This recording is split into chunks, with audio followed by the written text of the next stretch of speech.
Hello students, welcome to IP institute. हम लोग पढ़ रहे हैं क्लास 11 फिजिक्स और आज की हमारी क्लास के टॉपिक हैं centripetal force, centrifugal force, rounding on A level road, banking of a road and bending of a cyclist. In 5 topics को हम आज की क्लास में कवर करने वाले हैं। स्टार्ट करते हैं सेंट्रीपिटल फोर्स से। सेंट्रीपिटल फोर्स का मतलब है ऐसा फोर्स जो किसी भी ऑब्जेक्ट को एक सर्किल में मूव करवाता है और इस फोर्स का डायरेक्शन हमेशा सेंटर ऑफ द सर्किल की तरफ रहता है। उस फोर्स को हम सेंट्रीपिटल फोर्स कहते हैं। फॉर एग्जाम्पल, कोई एक ऑब्जेक्ट है जो सर्किल में मूव कर रहा है। हमारे पास में यहाँ पे एक कोई ऑब्जेक्ट हम मान लेते हैं। For example, there is this point P object जो इस सर्किल में मूव कर रहा है। Initially it was at the point A point पे अगर मुझे डायरेक्शन पता करना है इस P ऑब्जेक्ट का, तो यहाँ पे एक टेंजेंट ड्रॉ करके हम इसके डायरेक्शन को फाइंड आउट कर सकते हैं।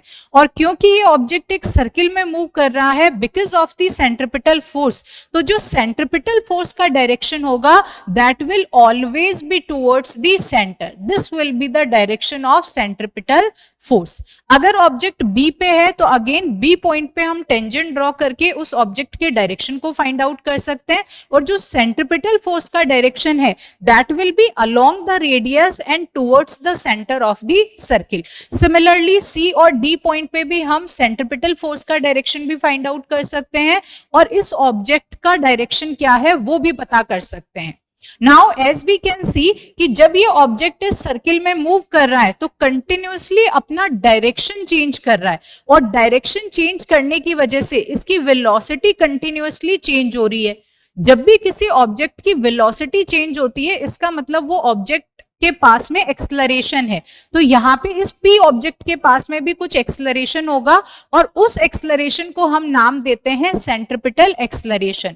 जो मेरा पुराना वीडियो है सर्कुलर मोशन के बारे में, उस पे मैंने सेंट्रीपिटल एक्सेलरेशन को कैसे डिराइव करते हैं वो सब कुछ समझा रखा है। तो मैं यहाँ पे डायरेक्टली फॉर्मूला लिखूंगी सेंट्रीपिटल एक्सेलरेशन का, that will be equal to omega square R और you can say the v square upon R. This will be the formula for centripetal acceleration. अगर मुझे यहाँ पे सेंट्रीपिटल फोर्स पता करना है तो मैं simply F is equal to ma का फॉर्मूला अप्लाई करके सेंट्रीपिटल फोर्स को फाइंड आउट कर सकती हूँ। I will be putting a acceleration जो है हमारे पास में, इसको हम AC लिख रहे हैं सेंट्रीपिटल एक्सेलरेशन, तो इसको लिख सकते हैं mv स्क्वायर बाय r। तो एक मेरे पास यहाँ पे फॉर्मूला आ गया सेंट्रीपिटल फोर्स का, that is F is equal to mv square by r। अगर दूसरा फॉर्मूला देखें तो that will be m omega square r। अगर हमें ओमेगा क्या होता है, एंगुलर फ्रीक्वेंसी है, fc क्या है, this is the centripetal force, and AC क्या है, दिस इज सेंट्रीपिटल एक्सीलरेशन। इसके बारे में आपको ज्यादा डिटेल्स चाहिए तो आप प्रीवियस वाले वीडियो को एक बार देख लीजिएगा अबाउट द सर्कुलर मोशन, तो हमें ये जो बाकी की चीजें हैं कैसे आई वो पता चल जाएगा। तो यहाँ पे हमने देखा कि अगर कोई भी ऑब्जेक्ट एक सर्किल में मूव करता है तो उसका एक सेंट्रीपिटल एक्सेलरेशन होता है और उसकी वजह से एक सेंट्रीपिटल फोर्स होता है। और वो सेंट्रीपिटल फोर्स का फॉर्मूला क्या है, that is mv square by r और यू कैन से m ओमेगा स्क्वायर r। ये हमें मिला। अब जब हम सेंट्रीपिटल एक्सेलरेशन सेंट्रीपिटल फोर्स पढ़ रहे हैं तो यहाँ पे एक और फोर्स हमें देखने को मिलता है, दैट इज सेंट्रीफ्यूगल फोर्स।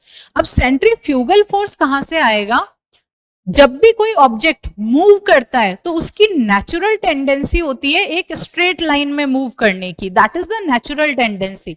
लेकिन अगर हम ऑब्जेक्ट को किसी सर्किल में मूव करवा रहे हैं तो इसका मतलब वो किसी सेंट्रीपिटल फोर्स की वजह से वहां पे सर्किल में मूव कर रहा है, अदरवाइज वो नेचुरली तो स्ट्रेट लाइन में ही मूव करना चाहता है।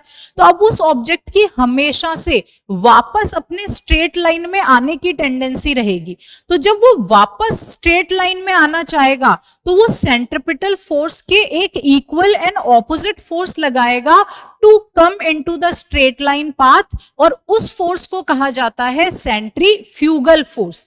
और जो ये सेंट्रीफ्यूगल फोर्स है ये सर्किल का जो सेंटर है उससे अवे फ्रॉम द सेंटर होगा, अलोंग द रेडियस होगा। तो सेंट्रीपिटल फोर्स के बारे में हम क्या जानते हैं, centripetal force is towards the centre, ठीक है।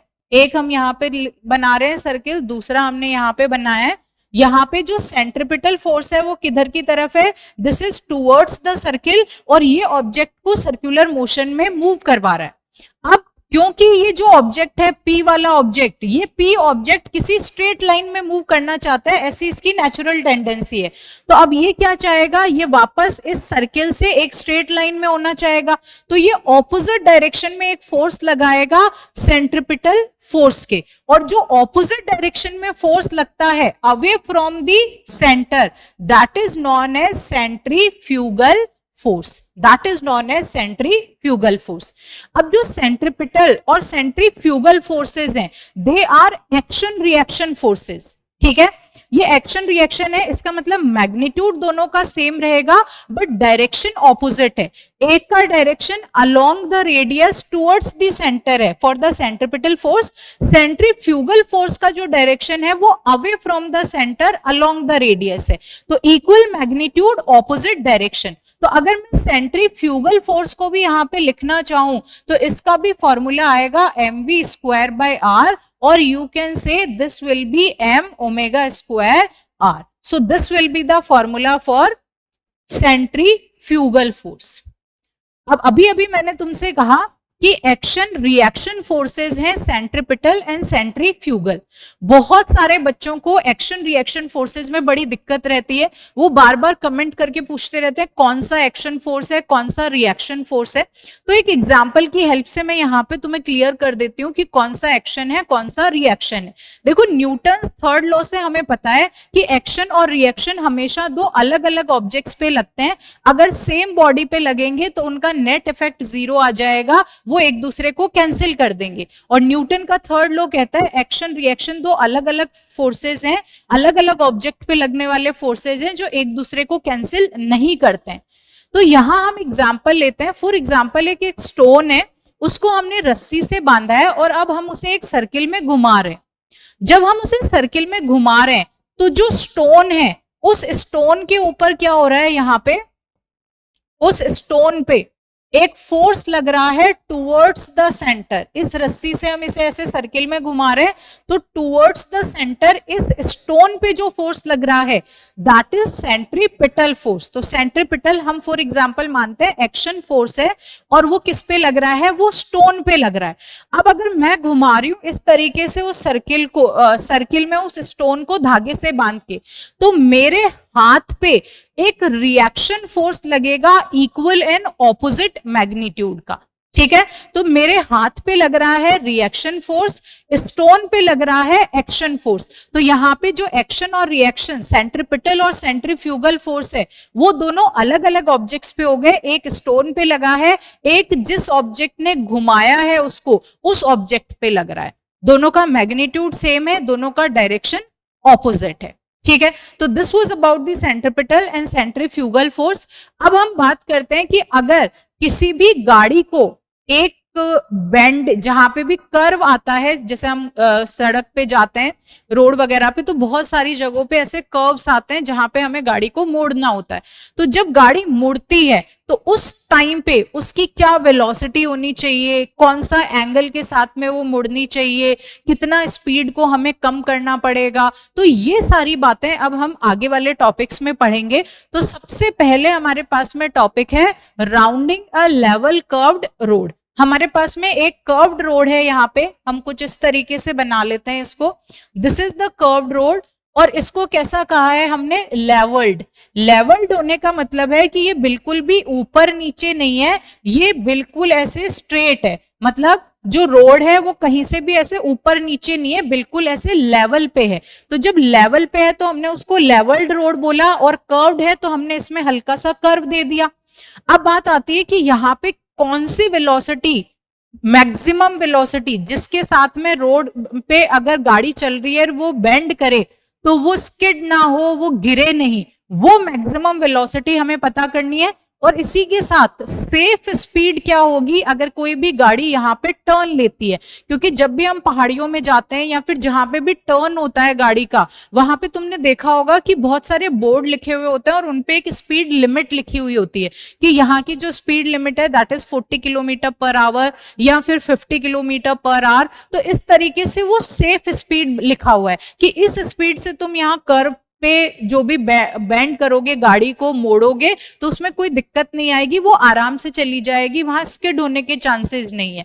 या फिर एक मैक्सिमम वेलोसिटी जहां तक स्किड नहीं होगी, बट अगर उससे थोड़ा सा भी ज्यादा चला गया तो उसके बाद में गाड़ी स्किड हो सकती है। तो ये दोनों चीजें आज हम यहाँ पे फाइंड आउट करेंगे।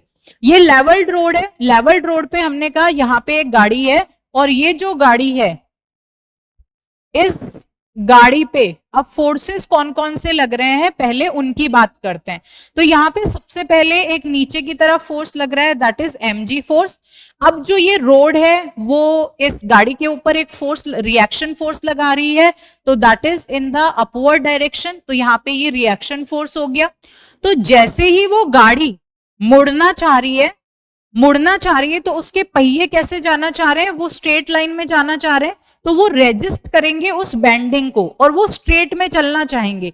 जब वो स्ट्रेट में चलना चाहेंगे तो उनको अपोज करने के लिए वहां पे एक फ्रिक्शनल फोर्स आता है और वो फ्रिक्शनल फोर्स किधर की तरफ लगेगा, that will be towards the bending, ये फ्रिक्शनल फोर्स। और ये फ्रिक्शनल फोर्स यहाँ पे कैसे काम कर रहा है, it is working like the centripetal force over here. मतलब सेंट्रिपिटल फोर्स अपने आप में ऐसे कोई फोर्स नहीं है। अगर मून अर्थ के चारों तरफ रिवॉल्व कर रहा है तो मतलब वो सर्किल में घूम रहा है, it means there is centripetal force. अब वो सेंट्रिपिटल फोर्स उसको कौन प्रोवाइड कर रहा है, the gravitational pull.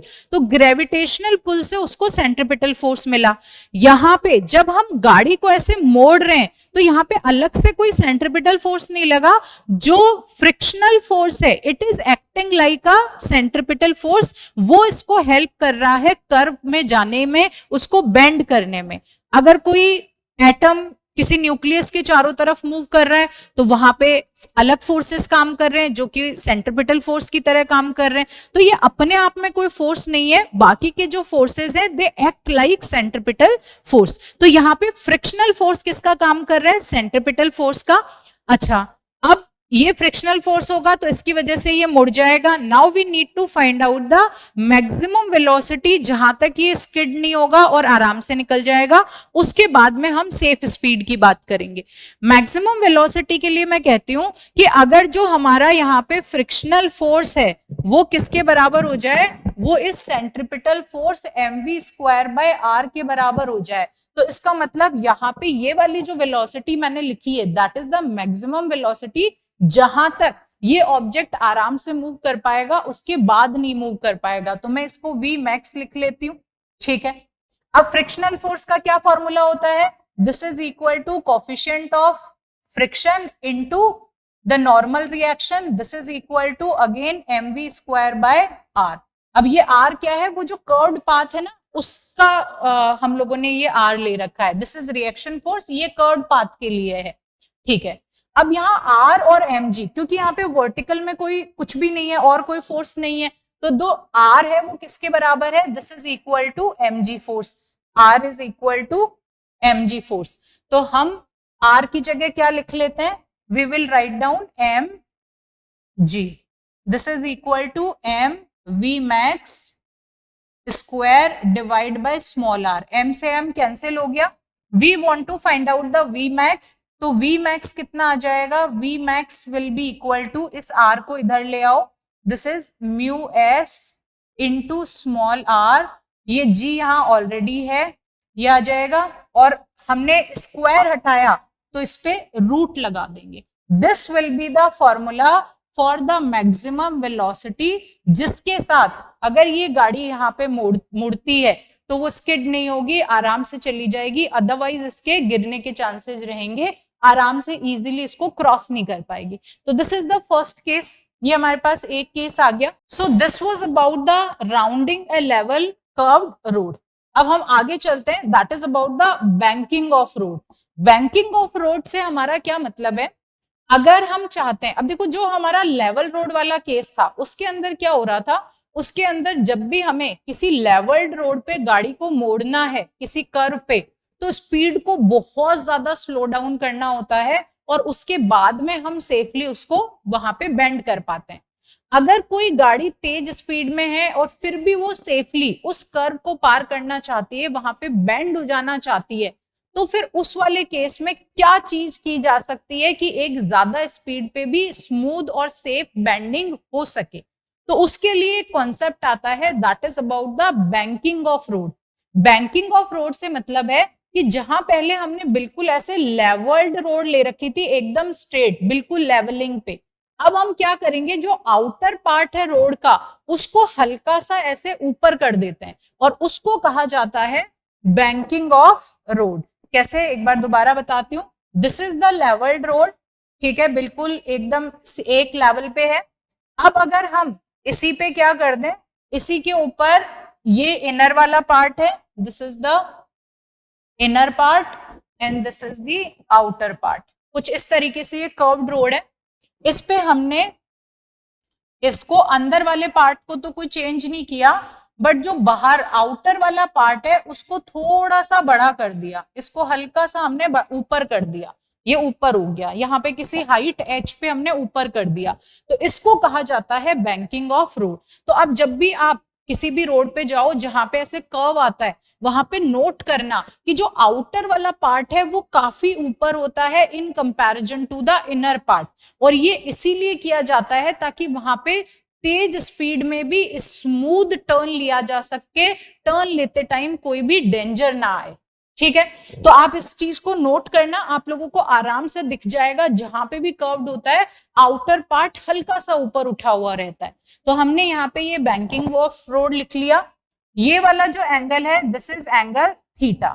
Now we need to find out कि भाई अब इस वाले केस में क्या स्पीड हो सकती है जिसके साथ में ये सेफ टर्न कर लेगा। तो अब उस स्पीड को देखते हैं हम। उस स्पीड के लिए हमने यहाँ पे किसी ऑब्जेक्ट को ले लिया, दिस इज द कार, जिस ऑब्जेक्ट की हम बात कर रहे हैं। अब इस कार पे कौन कौन से फोर्सेस लग रहे हैं, इस पे लग रहा है, इसको मैं थोड़ा बड़ा बनाती हूँ, ठीक है, अभी छोटा बनाया है तो उसमें विजिबिलिटी थोड़ी सी क्लियर नहीं रहेगी, मैं बड़ा बना रही हूँ ताकि विजिबिलिटी क्लियर रहे। बट तुम ध्यान रखना कि ये जो यहाँ पे हमने जो ये बैंकिंग ऑफ रोड करा है, इसमें जो ये हाइट रहेगी ये बहुत ज्यादा नहीं होगी। मैं डायग्राम सिर्फ आप लोगों को समझाने के लिए बना रही हूँ ताकि कोई कंफ्यूजन नहीं रहे। तो हम यहाँ पे दूसरा डायग्राम बना रहे हैं। We are having this curved road, और इस कर्व्ड रोड पे हमारे पास में ये लेवल्ड रोड है। अब इस लेवल्ड रोड को हमने बैंकिंग किया तो ये कुछ इस तरीके से हो गई। यहाँ पे एक ऑब्जेक्ट है, कोई भी कार है, कार मान लो, दिस इज द कार जो हम लोगों ने यहाँ पे लिख रख रखी है। इस कार पे एक फोर्स लग रहा है नीचे की तरफ, that is mg force in the downward direction. ठीक है, अब इस पर्टिकुलर जो इंक्लाइंड प्लेन है इसका परपेंडिकुलर कैसे खींचेगा, परपेंडिकुलर कुछ इस तरीके से आएगा, this will be the perpendicular of that inclined plane. तो परपेंडिकुलर ये है, अगर एंगल ऑफ इंक्लिनेशन थीटा है तो this will also be theta. यहां से ये वाला पार्ट आ गया mg cos थीटा।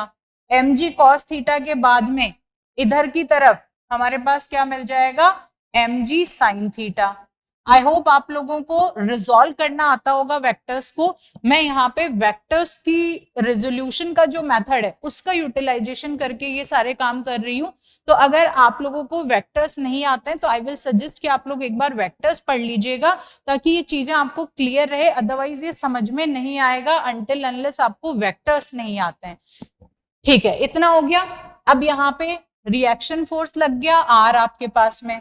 ये जो mg है, इस mg को अगर हम ऊपर की तरफ लेके जाएं थोड़ा सा कुछ इस तरीके से बिल्कुल स्ट्रेट लाइन में, तो mg के ऑपोजिट क्या मिल रहा है हमें, if this will also be angle theta, तो this will be r cos theta.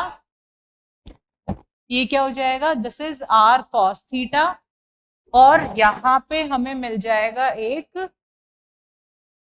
r sin theta, this is r sin theta. ठीक है, this angle is also theta, ये भी हमारे पास में थीटा एंगल है। अब यहाँ पे एक फ्रिक्शन फोर्स भी काम करेगा। फ्रिक्शन फोर्स किधर की तरफ लगेगा? फ्रिक्शनल फोर्स हमारा यहाँ पे लग रहा है इसको मैं थोड़ा सा आगे की तरफ कर रही हूँ ताकि हम फ्रिक्शनल फोर्स को भी अच्छे से दिखा पाए। This is the friction direction of frictional force. अगर ये फ्रिक्शनल फोर्स का डायरेक्शन है, ये एंगल थीटा है, तो हमारे पास में फ्रिक्शनल फोर्स यहाँ पे ये वाला कंपोनेंट आ जाएगा फ्रिक्शनल फोर्स का, this will B F cos theta, और फ्रिक्शनल फोर्स का एक कंपोनेंट इधर आ जाएगा F sin थीटा।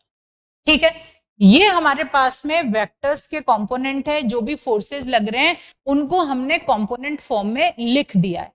आपको वेक्टर्स आना बहुत इंपॉर्टेंट है। वेक्टर्स को रिजॉल्व कैसे करते हैं वो पता होना बहुत जरूरी है, तब जाके हम इस सारे के सारे कॉन्सेप्ट को समझ पाएंगे। जिनको वेक्टर्स आता है उनके लिए बहुत इजी है इसको समझना कि हमने किस तरीके से इन फोर्सेस को लिखा है। आगे चलते हैं, अब इन फोर्सेस को बैलेंस करते हैं। बैलेंस का मतलब हमें वो वाला वेलोसिटी चाहिए जहां पे ये सेफली टर्न हो जाए। तो मतलब अगर हमारा mv²/r that is the centripetal force, उसको हमें किसके बराबर कर देना है? फ्रिक्शनल फोर्स के बराबर कर देना है। बट उसके पहले यहाँ पे इन सबका बैलेंसिंग देखते हैं। बैलेंसिंग में आप देखो, फर्स्ट हम इस mg को देखते हैं, ये वाले केस को। तो नीचे की तरफ कौन से फोर्स लग रहे हैं? एक तो mg फोर्स लग रहा है प्लस f sin थीटा लग रहा है, this is f sin theta. इसके ऑपोजिट डायरेक्शन में कौन सा फोर्स है? That is r cos theta. ठीक है, अगर मैं फ्रिक्शनल फोर्स का फॉर्मूला लिखूं यहाँ पे, तो फ्रिक्शनल फोर्स का फॉर्मूला होता है mu S into normal reaction force. तो हम यहाँ पे इस वाले फॉर्मूले को यूज कर लेंगे और यूज करके इक्वेशन नंबर 1 में या सब जगह पे पुट कर देंगे। मतलब मैं यहाँ पे फ्रिक्शन का फॉर्मूला लिख रही हूँ। ठीक है, तो ये हो जाएगा, this will become mg plus mu S into R sine theta, this is equal to R cos theta. अब आर वाली दोनों टर्म को एक तरफ कर दो, तो इसको इधर ले आते हैं। This will become mg is equal to R cos theta minus mu S R sine theta. अगर मैं यहाँ पे r को कॉमन ले लूं तो मेरे पास बचता है cos theta minus mu S sine theta. यहां से if I want to find out the value of r, तो r की वैल्यू मिल गई mg divide by cos theta minus mu S sine theta. This is the value for normal reaction. इसे हम बोल देते हैं इक्वेशन नंबर 1। ठीक है, तो एक तो यहाँ पे फोर्स हमारा बैलेंस हो गया, हमें कुछ उससे इक्वेशन मिल गई। अब हम यहाँ पे बैलेंसिंग करते हैं ये इधर वाले फोर्स की। ठीक है, ये किसके बराबर होगा? This will be equal to the centripetal force, क्योंकि ये इस वाले डायरेक्शन में लग रहा है और इसी की वजह से मतलब जो सेंट्रिपिटल फ्रिक्शन का जो हॉरिजॉन्टल कंपोनेंट है that is giving us the centripetal force. तो हम इसको देखते हैं ये किसके बराबर आएगा। This will be equal to, अब हम देख रहे हैं f cos थीटा प्लस ये हमारे पास f cos थीटा है and this is r sin theta भी हमारे पास इधर ही है, तो plus r sin theta, this is equal to mv²/स्मॉल r। This is what we have got. f की जगह क्या लिखेंगे? Mu s into r cos theta plus r sin theta, this is equal to mv max, ये maximum velocity divide by r। इतना किया। अब हमें क्या करना है, जो r की वैल्यू हमने निकाली है ऊपर, उस r की वैल्यू को यहाँ पे दोनों जगह पे रख दो। जब दोनों जगह पे हम r की वैल्यू रखेंगे तो हमें क्या मिलेगा? This is mu s into mg divide, mg ऊपर cos थीटा भी है तो इस cos थीटा को लिख देते हैं, divide by cos theta minus mu S sine theta plus again हमें r की वैल्यू लिखनी है, तो we will be writing mg then this sine theta divide by cos theta minus mu S sine theta and this should be equal to mv²/r। ये mv²/r के बराबर होना चाहिए। इसको और सिंप्लीफाई करते हैं। अब देखो सिंप्लीफाई करते टाइम, क्योंकि हमारे पास में यहाँ पे स्पेस का थोड़ा सा इशू आ रहा है, तो स्पेस के इशू को सॉल्व करने के लिए क्या मैं इस m को यहाँ पे इन दोनों m से कैंसिल कर सकती हूँ? भाई तुम m को कॉमन ले लोगे तो दोनों तरफ ये m कैंसिल आउट हो जाएगा। अब ये v मैक्स है, तो अब इधर मेरे पास में सिर्फ ये स्मॉल r बचा। डिनोमिनेटर दोनों का सेम है, अगर डिनोमिनेटर सेम है तो ये जो न्यूमरेटर है उसको हम ऐड कर सकते हैं, डिवाइड बाय डिनोमिनेटर हो जाएगा और इस r को हम इधर मल्टीप्लाई कर देंगे। तो इसी को करने जा रहे हैं हम, अब इधर कर रहे हैं हम इसे। देखिए अब हमारे पास क्या आ गया, ऊपर है न्यूमरेटर में mu S into G cos theta plus G sine theta divide by cos theta minus mu S sine theta. Small r से मल्टीप्लाई करोगे, this is equal to v max square. अगर स्क्वायर हटाएंगे, this is v max is equal to आपके पास आ जाएगा g और r को तो कॉमन ले लो, तो आर जी कॉमन आ गया, अंदर है mu S cos theta plus sign theta divide by cos theta minus mu S sine theta.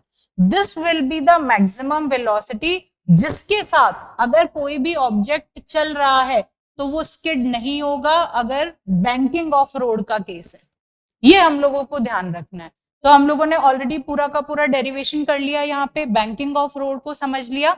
Now let's talk about the bending of a cyclist. Bending of a cyclist में क्या रहेगा, देखो जब भी कोई साइकिलिस्ट साइकिल चला रहा होता है तो बहुत बार आपने देखा कि बहुत तेज स्पीड में चला रहा है, एकदम से कोई कर्व आ गया, तो उस टाइम में जो भी साइकिलिस्ट होता है वो अपने आप को काफी बेंड कर लेता है। तो वो बेंडिंग इसीलिए जरूरी है ताकि वो स्किड ना करे और उसको प्रॉपर सेंट्रिपिटल फोर्स मिल जाए। भाई एक हमारे पास तरीका है कि जो फ्रिक्शनल फोर्स है वो क्या कर देगा, उसको सेंट्रिपिटल फोर्स दे देगा, लेकिन यहाँ पे फ्रिक्शनल फोर्स कम है तो वो उस पर रिलाई नहीं कर सकता कि भैया मैं सीधा सीधा वर्टिकल बिल्कुल सीधा चलता रहूं और बिना मोड़े मतलब बिना गिरे आराम से उस टर्न को कवर कर लूं। अगर उसको बचना है स्किड होने से और अगर उसको फ्रिक्शन पे कंप्लीटली रिलाई नहीं करना है तो वो क्या करता है, वो हल्का सा अपनी गाड़ी को अपनी साइकिल को बेंड कर लेता है ताकि वो इजीली उस कर्व को पार कर पाए। तो अब हमें आज ये बात पता करनी है कि आखिर वो कौन सा एंगल थीटा है जिस तक अगर वो बेंड करेगा तो वो बहुत स्मूथली आराम से उस पर्टिकुलर टर्न को कवर अप करके चला जाएगा। तो उसकी बात करते हैं। फॉर एग्जाम्पल हमारे पास में यहाँ पे again we have a cyclist और एक कर्व्ड रोड है। सबसे पहले तो कर्व्ड रोड बनाते हैं। इस कर्व्ड रोड पे एक साइक्लिस्ट है, दिस इज द साइक्लिस्ट, ठीक है। इस पे साइकिल पे कोई साइक्लिस्ट बैठा है। अब ये जब इस रोड पे यहाँ पे जाएगा तो he has to bend at some angle. तो हम वो बेंडिंग वाला एंगल पता कर रहे हैं। इसको मैं दोबारा इधर की तरफ बना रही हूँ या फिर एक नए पेज पे ही बना रही हूँ जिसमें मैं साइकिल नहीं बनाऊंगी, मैं सिंपल तरीके से समझाऊंगी कि कैसे वो एंगल हम फाइंड आउट कर सकते हैं। बहुत इजी सा तरीका है। We are having this curved road, इस पे फॉर एग्जाम्पल जो साइक्लिस्ट है उसने कुछ इस तरीके से बेंड करा। ये वाला पॉइंट हम ले लेते हैं जहां पे उसका सेंटर ऑफ मास सिचुएटेड है। सेंटर ऑफ मास अगर यहाँ पे है और नीचे की तरफ फोर्स लग रहा है mg, ठीक है, यहाँ पे mg फोर्स लग रहा है। जो एक रिएक्शन फोर्स हमें यहाँ पे मिल रहा है, that reaction force is this is r, ये r फोर्स। अगर ये वाला एंगल थीटा है तो वी ऑल नो दैट ये जो एंगल होगा this will also be theta. भाई यहां से मैथमेटिकल सिमेट्री से पता चल जाएगा दिस इज थीटा। अगर कंपोनेंट्स करूं तो this will give me r cos theta and the horizontal component is giving me r sin theta. जो हॉरिजॉन्टल कंपोनेंट है वो वहां पे फ्रिक्शन आ जाएगा। फ्रिक्शन किसके बराबर? mv²/r के बराबर। तो अब हम यहाँ पे बैलेंस करते हैं फोर्सेस को, इक्वेशन बनाते हैं। Let's find out the angle theta. सबसे पहले अगर मैं इस mg को बैलेंस करना चाहूं तो mg किससे बैलेंस हो रहा है? r cos theta. This is equation number 1। अब दूसरी वाली इक्वेशन देखो, this is what? Frictional force. Frictional force का मतलब μs इंटू r या फिर mv²/r। तो हम mv²/r लिख लेते हैं यहाँ पे, mv²/r। This is equal to r sin theta. This is equation number 2। Now let's divide equation number 2 by equation number 1। जब इसको डिवाइड करेंगे तो what we are going to get? r sin theta divide by r cos theta, and this is equal to mv²/r divide by mg. This is what we have got. r से r cancel हो गया, sin theta upon cos theta, this is going to give us the tan theta. ये हमें tan theta दे देगा। tan theta के बाद में अगर हम इसे सॉल्व करते हैं तो ये हमें क्या देगा? This is going to give us mv²/r into 1/mg। m से m कैंसिल हो गया एंड tan थीटा हमें कितना मिल गया? tan theta is equal to v²/rg। So this is the angle जो यहाँ पे इस साइक्लिस्ट को लेना है, बेंड करना है इस एंगल पे। और ये एंगल किस पे डिपेंड करता है? It depends on the velocity of the cyclist and it depends on the r। r क्या है? वो जो भी सर्किल, जो कर्व्ड पाथ है उसका कितना रेडियस है, that is giving us the r। तो अब अगर बहुत बड़ी सी रोड है या तो बहुत दूरी, ऐसे बड़ा सा सर्किल बनाना पड़ेगा जिससे वो कर्व कर ले रहा है और अपनी स्पीड को काफी स्लो रखना होगा, क्योंकि देखो tan theta is directly proportional to velocity. तो अगर वेलोसिटी कम रहेगी और r बहुत ज्यादा रहेगा तो यहाँ पे इजी रहेगा किसी भी साइक्लिस्ट के लिए बेंड करना। तो आज की क्लास में हमने कवर किया centripetal force, centrifugal force, level road पे कैसे राउंड किया जाएगा, वी मैक्सिमम क्या होगा, बैंकिंग ऑफ रोड क्या होता है, वहां पे वी मैक्सिमम क्या आता है, और अगर एक कोई साइक्लिस्ट है तो वो किस तरीके से बेंड करेगा ताकि वो गिरे नहीं, किस एंगल पे बेंड करे ताकि वो गिरे नहीं। Thank you everyone, thank you so much.